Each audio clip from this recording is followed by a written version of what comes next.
Hi friends, நான் உங்கள் anime freak வந்துட்டேன். நாம் இப்போ எவனுக்கும் அடங்காத நெக்ரோமான்சர் எபிசோடு 69 பார்க்கலாம். இதுக்கு முன்னாடி உள்ள எபிசோடெல்லாம் நீங்கள் பார்க்கலன்னா டிஸ்கிரிப்ஷனில் லிங்க் கொடுத்துருக்கேன், மறக்காமல் போய் பார்த்துருங்க.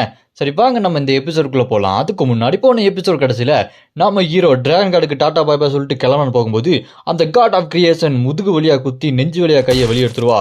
அவ்வளோதான், டிராகன் கார்டு சாக நிலைமையில் இருக்கும்போது அதை பார்த்து நம்ம ஹீரோ கடுப்பாகி அந்த காட் ஆஃப் கிரியேஷன் கையை வெட்டிட்டு அவளை கொல்லலாம்னு சொல்லிட்டு வெறி கொண்டு சும்மா சரசர மல்டிபிள் கட்டு போட்டுப்பாரு. அதோட போன எபிசோடு முடிஞ்சிருக்கும். வாங்க நம்ம இந்த எபிசோடில் என்ன நடக்குதுன்னு பார்க்கலாம். இந்த எபிசோடு ஸ்டார்டிங்ல நம்ம ஹீரோ அந்த காட் ஆஃப் கிரியேஷனை பயங்கரமா போட்டு அட்டாக் பண்ணி அந்த இடமே வெடிச்சு சதறிட்டு இருக்கோம். அப்ப நம்ம ஹீரோக்கு டக்குன்னு ஞாபகம் வரும், ஐயோ டிராகன் கார்டை விட்டுட்டு வந்துட்டோமே அப்படின்னு திரும்ப டிராகன் கார்டை போய் உனக்கு ஒன்றாகலையே, உன்னை திருப்பி எப்படியாச்சும் ரீஜெனரேட் பண்ணிக்கலாம், எப்படியாச்சும் ஹீல் பண்ணிக்கோ அப்படின்னு சொன்னோன்னே அதை கேட்டு அங்கே டிராகன் கார்டு இல்லை என்னால் முடியாது, என்னால் ரீஜெனரேட் பண்ண முடியாது அப்படின்னு சொல்லும்போது அவளோட டிவைன் பவர் அப்படி கொஞ்சம் கொஞ்சமாக கரைஞ்சு போயிடுது. அதை பார்த்து நம்ம ஹீரோ இல்லை இதுக்கு வாய்ப்பு இல்லை, நான் எப்படியாச்சும் என்னோட பிளட் மேனிபுலேஷன் பவர் யூஸ் பண்ணி ஹீல் பண்ண ட்ரை பண்ணிட்டு இருக்கேன் அப்படின்னு சொல்லி நம்ம ஹீரோ ட்ரை பண்ணும்போது உடனே டிராகன் கார்டை அதை தடுத்துட்டு இல்லை வேண்டாம் போதும் நான் வாழ்ந்துட்டேன் அப்படி சொல்லிட்டு தடுத்து நிப்பாட்டிடுவா. அதை பார்த்து நம்ம ஹீரோ கடுப்பாயி நீ எப்படி இப்படி சொல்லலாம், நீ சாகக்கூடாது, நான் உன்னை திரும்ப உயிரோட கொண்டு வரேன் அப்படின்னு சொல்லிட்டு நம்ம ஹீரோ கத்துவான். அதை கேட்டு டிராகன் கார்டு இல்லை நான் வாழ்க்கை ஃபுல்லாக தனியாகவே இருந்துட்டேன், என்னை யாரும் விரும்ப மாட்டாங்களா, என்கிட்ட யாரும் பேச மாட்டாங்களா, நான் காலம் ஃபுல்லாக தனிமையாகவே இருந்துருவேனா அப்படின்னு சொல்லிட்டு யோசிச்சுட்டு இருந்தேன். ஆனால் நான் ஒன்றை பார்த்துட்டேன், எனக்கு இது போதும், உங்ககிட்ட இருந்த கொஞ்ச நேரம் அது கொஞ்ச நேரமாக இருந்தாலும் என் வாழ்நாள் ஃபுல்லாக வாழ்ந்த ஒரு திருப்தி எனக்கு இருக்குது, உன்னை நான் எப்போவுமே மறக்க மாட்டேன், வாழ்நாள் முழுக்க நான் எப்போதுமே உன் கூட வாழ்கிற மாதிரி தான் நினச்சிக்கிட்டு இருப்பேன்.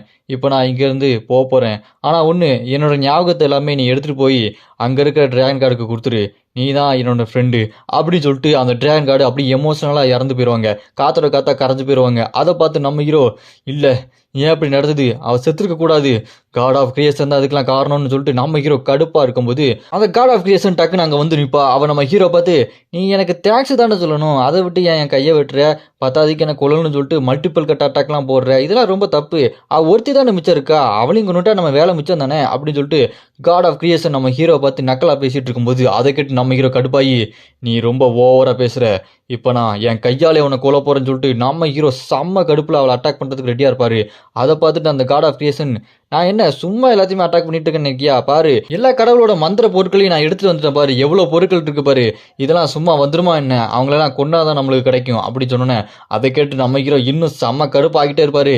நீ கூட பேசிக்கிட்டே இருக்க, நீ பேசுறத கேட்க எனக்கு வெறி ஆகுது, உன்னை இங்கேயே கொல்ல போறண்டி அப்படின்னு நம்ம ஹீரோ வெறி கொண்டு வேங்க நிற்கும் போது அப்பா அந்த காட் ஆஃப் கிரியேஷன் நம்ம ஹீரோ பார்த்து அதெல்லாம் உன்னால முடியாது ராஜா அப்படின்னு சொன்னோன்னே நம்ம ஹீரோட உடம்பு அப்படி பஸ்ட் ஆஃப் ஆகி கண்ணுலேருந்து உடம்புலேருந்து எல்லா இடத்துலையும் ரத்தம் அப்படி தெரிக்கும். ஏன்னா நம்ம ஹீரோ இங்கே ரொம்ப நேரமாக சண்டை போட்டிருக்கான், அது பத்தாதைக்கு அவனுக்கிட்ட நிறைய காட்ஸ் பவர் இருக்குது, ஆனால் அவனோட உடம்பு இதெல்லாம் தாங்காது இல்லையா. அது பார்த்துட்டு இந்த காட் ஆஃப் கிரியேஷன் நீ சண்டை போட்டதெல்லாம் நான் எவ்வளோ நேரம் பார்த்துட்டு தான் இருந்தேன் ராஜா, உன்னால் அந்தளவுக்கு தாக்கு முடிக்க முடியுமா என்ன, உன் உடம்பு மனுஷ உடம்பு தானே, உங்ககிட்ட நிறைய டிவைன் பவர் இருக்குது, பத்தாதுக்கு நீ டீமன் கார்டோட பவர் வேறு எடுத்திருக்க, அது உன்னை உள்ளே பூந்து பயமுடுத்திட்டே இருக்கும், அதை முழுசாக கண்ட்ரோல் எடுக்கிறது அவ்வளோ ஒன்றும் ஈஸி இல்லையே, அதனால உன் உடம்பால் இப்போ என்கிட்ட சண்டை போட முடியாது, நீ இப்போ எந்திரிச்சு நிற்க முடியுமானே தெரியலையே அப்படி நம்ம ஹீரோ பார்த்து சொல்லிட்டு நக்கலாக பேசிகிட்டு இருப்பா. அப்புறமா அவள் சொல்லுவா நான் உன்ட்ட ஒரு முக்கியமான விஷயத்த சொல்லுவா, இங்கே நான் ஒரு முக்கியமான விஷயத்த உருவாக்க போகிறேன் அப்படின்ற போது அவளுக்கு பின்னாடி பயங்கரமான ஒரு வெளிச்சம் வரும். அது என்னன்னு பார்த்தா அதுதான் அங்கே டவரு, அவளே ஒரு புதுசாக அந்த டவரை உருவாக்கியிருக்கா. அவள் இப்போ நம்ம ஹீரோ பார்த்து சொல்லுவா நான் எதுக்கு இந்த கடவுள்லாம் கொண்டு வந்துருமா, நீ சொன்னியே டவர் ஆஃப் ட்ரையல்ஸ்னு ஒரு டவரு, அந்த டவரை நானே உருவாக்கணும்னு நினைக்கிறேன், அதுக்காக தான் கடவுள் எல்லாத்தையுமே பலி கொடுத்து இந்த மாதிரி ஒரு டவரை உருவாக்கியிருக்கேன். அது மட்டும் இல்லாமல் மற்ற கடவுளும் இல்லை, என் கூட இருந்தாங்க பாரு மிராக்கல் லா, இவங்களையும் கொண்டுட்டேன், எப்படி இந்த டவருக்கு சொந்தமாகறாங்க பாரு அப்படின்னு சொன்னோன்னே அந்த டவரு அவளோட அப்பர் சண்டையான அந்த மிராக்கலி லாவையும் உள்ளே இழுத்துட்டு இருக்கும். அவங்க ரெண்டு பேருமே இவளே கொண்டுட்டா, அப்பர் சண்டையை கொண்டுட்டா. அதை பார்த்து நம்ம ஹீரோ உனக்கு என்ன பைத்தியமா, உன்னோட அப்பர் சண்டையை ரெண்டு பேருமே கொண்டு இந்த டவருக்கு பலி கொடுக்குறியா, நீ என்ன நினச்சிட்டு இருக்க அப்படின்னு நம்ம ஹீரோ கேட்டேனே. அதுக்கு அந்த காட் ஆஃப் கிரியேஷன் அதெல்லாம் முக்கியம் இல்லை, இந்த டவர் ரொம்ப பவர்ஃபுல் ஆகணும்னா இது என் கண்ட்ரோலில் இருக்கணும்னா நான் நிறையா கடவுளுக்கு பலி கொடுத்து தான் ஆகணும், இவங்க ரெண்டு பேர் சாக வேண்டியவங்க தான், இவங்க சாவு ரொம்ப நல்லா இருக்குது தெரியுமா, இவங்களுக்கு இந்தளவுக்கு ஒரு அருமையான சாவு கிடைக்காது அப்படின்னு சொல்லிட்டு இருக்கும்போது அதை கேட்டு நம்ம ஹீரோ இல்லை நான் கோவப்படக்கூடாது, எதுக்கு இதெல்லாம் பண்ணிட்டான்னு எனக்கு கேள்விக்கு பதில் தெரிஞ்சாகணும் அப்படின்னு நம்ம ஹீரோ கோவத்தை கண்ட்ரோல் பண்ணிட்டு நீ எதுக்காக அந்த டவர் ஆஃப் ட்ரையல்ஸை கிரியேட் பண்ணிட்டு இருக்க? நான் என்னதான் அந்த டவரில் விளையாண்டு எனக்கு பவர் கிடைச்சாலுமே சில பவர் என்னால் யூஸ் பண்ண முடியாது. அது இந்த டவர் தடுத்து நிப்பாட்டிட்டு இருக்கோம். உனக்கு என்னதான் வேணும் அப்படின்னு கேட்டேன். அதை கேட்ட அந்த காட் ஆஃப் கிரியேஷன், கரெக்டாக புரிஞ்சுக்கிட்ட. நான் உன்ன மாதிரி நிறைய பேர் இங்கே வர வச்சேன். நீ ஒன்று இங்கே முதல்ல இல்லை. அவங்க எல்லாத்தையுமே இந்த டவருக்கு பலி கொடுத்து எல்லையற்ற மற்றும் டெத்தின் கடவுளோட பவரை வர வரைக்கும் அவங்கள ட்ரைனிங் பண்ணலாம் ட்ரை பண்ணேன். ஆனால் அந்தளவுக்கு யாரும் அந்தளவுக்கு பவர்ஃபுல்லாக எனக்கு கிடைக்கவே இல்லை. அப்போ தான் நீ இங்கே வந்த. உன்னை வச்சு ட்ரெயின் பண்ண போதுதான் நீ எல்லா கடவுளையும் அசால்ட்டாக கொண்டுட்டு இருக்க. அதுவும் நீ பூமியிலேருந்து வந்திருக்கேன்னு தெரிய வந்தது. அப்புறம் தான் உன்னை நான் யூஸ் பண்ணேன் அப்படின்னு சொன்னேன். அதை கேட்டு நம்ம ஹீரோ, என்னது பூமியிலேருந்து என்ன சூஸ் பண்ணியா? பூமியிலேருந்து எதுக்கு என்ன சூஸ் பண்ண அப்படின்னு கேட்டோன்னே, அதுக்கு அந்த காட் ஆஃப் கிரியேஷன், என்ன உனக்கு ஞாபகம் இல்லையா? டவர் ஆஃப் ட்ரையல்ஸ் உன் பூமியில் நிறைய மான்சஸ் இறக்கி விட்டுச்சு. நிறையா பேர் இறந்து போனாங்களே. அதுக்கப்புறம் தானே நீ பயங்கரமாக ட்ரைனிங் ஆன. உன்ன மாதிரி ஒருத்தனை நான் இதுக்கு முன்னாடி பார்த்ததே இல்லை. நீ ரொம்ப ஃபாஸ்ட்டாகவே ட்ரைனிங் ஆன. நீ எனக்கானவன்டா. அதனால தான் நான் ஒன்றை சூஸ் பண்ணேன் அப்படின்னு சொன்னேன். அதுக்கு நம்ம ஹீரோ அந்த காட் ஆஃப் கிரியேஷனை பார்த்து, நீ என்ன எடுத்துருந்து சூஸ் பண்ண, ஆனால் இந்த டவர் ஆஃப் ட்ரையல்ஸை நீ மறுபடியும் கிரியேட் பண்ணுற. இது ரொம்ப தப்பான விஷயம். இதனால தான் பூமியில் டஞ்சன் பிரேக் ஆகி என்னோட குடும்பம், என்னோட ஃப்ரெண்ட்ஸு, மக்கள் நிறையா பேர் இறந்தாங்க. அது மட்டும் இல்லாமல் இந்த டவரில் இருக்க நிறையா மக்களும் ரொம்ப கஷ்டப்பட்டு இறந்தாங்க. அவங்கள கொடூரமாக சித்திரவதை பண்ணுது. இது ஒன்றும் அந்தளவுக்கு நல்ல விஷயம் இல்லையே. மக்கள் இந்த மாதிரி துன்புறுத்துறது, ரொம்ப டார்ச்சர் பண்ணுறது, இதெல்லாம் உனக்கு சந்தோஷமா? இதெல்லாம் எதுக்காக? ஏன் ஏன் அப்படி பண்ணுற அப்படின்னு நம்ம ஹீரோ கேட்டோன்னே, அதுக்கு அந்த காட் ஆஃப் கிரியேஷன், ஏன்னா இந்த உலகத்தில் இருக்க எல்லா மல்டிவர்ஸ் கிரகத்துலேயும் கடவுள்கள் ரொம்ப ஆட்சி செய்கிறாங்க. அந்த மாதிரியான கடவுளை அழித்து அங்கே நான் வந்து ஆட்சி செய்யணும். ஏன்னா நான் உண்மையிலுமே ஒரு வில்லன்டா. கதையில் எப்போவுமே ஒரு வில்லன் இருக்கணும்ல. ஹீரோவே இருந்தால் அதுக்கு எப்படி சாத்தியம்? எல்லா கடவுளும் அவங்களோட அதிகாரத்தை வச்சு இந்த உலகத்தை ஆளணும்னு நினைக்கிறாங்க. அவங்க அதிகாரத்தை அழித்து அங்கே நான் ஆளணும்னு நினைக்கிறேன் அப்படின்னு சொன்னோன்னே, அதை கேட்டு நம்ம ஹீரோ இன்னும் செம்ம கடுப்பாயிடுவான். என்னது இதெல்லாம் ஒரு காரணம், நீ இப்படி பண்ணிட்டு இருக்கியா அப்படின்னு நம்ம ஹீரோ கடுப்பாய் கேட்கும்போது, அந்த காட் ஆஃப் கிரியேஷன் சட்டாரு நம்ம ஹீரோவோட கழுத்தை பிடிச்சா அப்படி நெரிச்சிட்டு, இங்கே பாரு, நீ ஒழுங்கா நான் சொல்கிறது கேளு. உங்ககிட்ட தான் எல்லையற்ற கடவுள் மற்றும் டெத்தின் கடவுள் பவர் இருக்குது. நான் சொல்கிறத ஒழுங்காக கேட்டு இந்த டவரோட ஒன்றி நெஞ்சிரு. இது ஒன்று அப்சர்வ் பண்ணிக்கிச்சுன்னா இதுக்கப்புறம் அது ரொம்ப பவர்ஃபுல்லாக மாறிடும். எனக்கு தேவையானதை நான் பண்ணிக்குவேன் அப்படின்னு நம்ம ஹீரோவை அப்படியே பிடிச்சி டவரில் தூக்கி எரிஞ்சிருவா. அப்போ அந்த காட் ஆஃப் கிரியேஷன் உருவாக்கின அந்த டவர் நம்ம ஹீரோவை அப்படியே உள்வாங்கிட்டே இருக்கும். நம்ம ஹீரோ அந்த இருட்டுக்குள்ளே போய்கிட்டே இருக்கும்போது, இதுக்கு முன்னாடி பார்த்த எல்லா கடவுளையும் பார்த்துட்டு, நான் அவங்கள விட கொஞ்சம் பெட்டராக இருக்கேன். அதுக்கு காரணம் நான் அந்த உலகத்தை கண்டிப்பாக காப்பாற்றி ஆகணும். டவரை அழிச்சாகணும். இந்த டவரை என் கண்ட்ரோலுக்கு கொண்டு வந்தாகணும். நான் தான் எல்லையற்ற மற்றும் டெத்தின் கடவுள். நான் கண்டிப்பாக முழிச்சுக்கணும் அப்படின்னு நம்ம ஹீரோ அப்படி மனசில் யோசிச்சுக்கிட்டு விழுந்துக்கிட்டே இருப்பான். அப்போ நம்ம ஹீரோவோட பாஸ்ட் வெர்ஷன் வந்து நம்ம ஹீரோவோட முதுகுலை தட்டி, ஆமாம் நீ எந்திரிச்சுக்கணும். நீ யாருன்றத மற்ற எல்லாத்துக்குமே காட்டணும் இல்லையா? நீ இதுக்கெல்லாம் சோர்ந்து போகக்கூடாதுடா. நீ சங்கு, உன்னோட பவர் என்னன்னு அவளுக்கு காட்டி அவள் சங்கு ஊது அப்படின்னு சொல்லிட்டு நம்ம ஹீரோட பாஸ்ட் வெர்ஷன் நம்ம ஹீரோக்கு அப்படியே தைரியம் கொடுத்தோன்னே, நம்ம ஹீரோ அந்த டவரை ஒட்டச்சிக்கிட்டு வெளியே வருவோம் பாருங்க. அது பார்த்துட்டு அந்த காட் ஆஃப் கிரியேஷன், இது எப்படி சாத்தியம்? அவன் ஆல்ரெடி செத்துருக்கணுமே அப்படின்னு யோசிச்சுட்டு இருக்கும்போது, நம்ம ஹீரோ அது எல்லாத்தையும் உடச்சி தள்ளிட்டு, என்னோட குடும்பம், ஃப்ரெண்ட்ஸு, அப்பா அம்மா எல்லாத்தையுமே கொண்டேன். அந்த மாதிரியான ஒரு டவரு, அதை மாதிரி ஒரு டவரை கிரியேட் பண்ணி நீ உனக்கு சொந்தமாக்கின்னு நினைக்கிறியா? அது ரொம்பவே தவறு. நீ என்ன சொன்ன? என்னை எர்த்துலேருந்து சூஸ் பண்ணியா? நான் வந்துட்டேன், ரொம்ப சந்தோஷப்பட்டியா?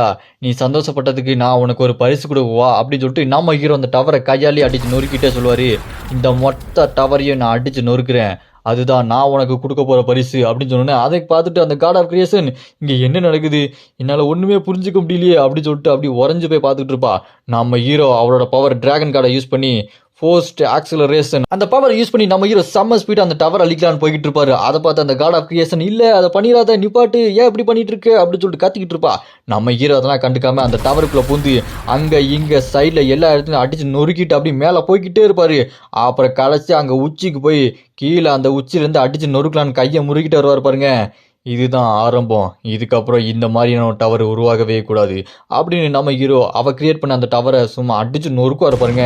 அந்த டவர் அப்படி வெட்டிச்சு சதறும் அவன் முன்னாடியே. அதை அவள் அப்படியே நின்று பார்த்துட்டு இருப்பா. அவளால் ஒன்றுமே செய்ய முடியாது. அது அப்படியே சல்லியாக நொறுக்கி போயிடும். அதை பார்த்துட்டு அப்படியே முழுகிட்டு இருப்பா.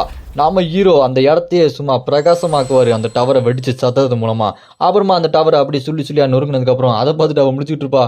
ஏன் இவ்வளோ காடை நான் கொண்டுட்டேன், அத்தனை காடையும் கொண்டு நான் அந்த டவரை கிரியேட் பண்ணேன், ஆனால் அவன் மொத்தமாக நொறுக்கி தள்ளிட்டான். இது எப்படி? ஏய் நீ ஏன் இந்த மாதிரி பண்ண? நீ என்ன ரொம்ப நல்லவன் நினச்சிட்டு இருக்கியா? நீ எத்தனை கடவுளை கொண்டிருக்கிற உனக்கு தெரியுதா? நீ ஒரு காட் ஸ்லேயரா? நீ என்னமோ பெரிய இவன் மாதிரி இந்த டவரை நொறுக்கி தள்ளிட்ட, உனக்கு எனக்கும் ஒன்றும் வித்தியாசம் இல்லைடா அப்படின்னு சொல்லும்போது, அதுக்கிட்ட நம்பிக்கிற டக்குன்னு அவகிட்ட போய், அப்படியா, உனக்கு எனக்கும் ஒன்றும் வித்தியாசம் இல்லை, நான் காட் ஸ்லேயர்னா இப்போ நீ ஒரு காடு தானே, எதுவும் மாற போகிறது இல்லை, நான் உன்னையும் கொன்னுடுறேன். அதுக்கப்புறம் முழுசா காட் ஸ்லேயராக மாறிடுறேன். அப்போ நம்ம ஹீரோ அவளை கொல்ல போகும்போது அவன் மனசுல யோசிச்சுட்டு இருப்பான். நம்ம ஹீரோ முதல் தடவை பார்த்தது என்ன பேசுனது எல்லாத்தையுமே யோசிச்சு பார்த்துட்டு, நீ இந்த யூனிவர்ஸை சேர்ந்தவனே இல்லை, ஆனால் நீ இங்கே வந்து எல்லா காடையும் கொண்டு இருக்க, அந்த அளவுக்கு ரொம்ப சக்தி வாய்ந்தவனா இருந்திருக்க, இப்போ நீ என்னையும் கொலை பண்ண போற, ஏன்னா அப்படின்னு அவன் சொல்லும்போது, நம்ம ஹீரோ அவ எப்படி டிராகன் கார்டை அப்படி கையாலேயே குத்தி கொன்னாலோ அதே மாதிரி நம்ம ஹீரோ அவளை அப்படி நெஞ்சிலே குத்தி கொன்றுவாரு. அப்போ நம்ம ஹீரோவோட கை அவளோட முதுகு வழியா வெளியே வந்திருக்கும். டிராகன் கார்டை கொன்ன மாதிரியே இங்க காட் ஆஃப் கிரியேஷனையும் நம்ம ஹீரோ பழி வாங்கி கொன்னுட்டாரு.